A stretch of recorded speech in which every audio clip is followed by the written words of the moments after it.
আজ ঢেঁড়স দিয়ে রুই মাছ ভুনা করব। তো মাছ আমাদের পুকুরে ছিল, কেটে দিয়ে এই তো ভাজতেছি।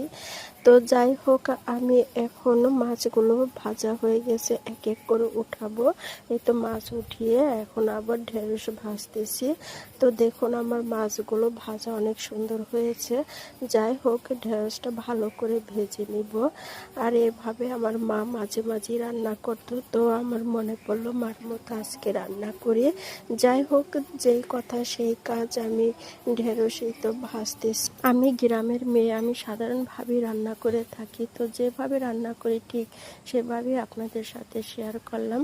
যাই হোক, অন্য একটি কড়াইতে তেলের মধ্যে পেঁয়াজ মরিচে ভাজা ভাজা করে লালচে কালার হয়ে গেছে। এখন আমি একটু আদা রসুন জিরা বাটা দিয়ে আর একটু ভাজা ভাজা করে একটু পানি দিয়ে এই তো স্বাদ মতো লবণ আর পরিমাণ মতো হলুদের গুঁড়ি মরিচের গুঁড়ি দিয়ে একটু ভালো করে কষিয়ে পরিমাণ মতো পানি দিয়ে আমি একসাথে ঢেঁড়স আর মাছ ছেড়ে দিয়েছি। এই তো আমার রান্নাটা প্রায় হয়ে গেছে।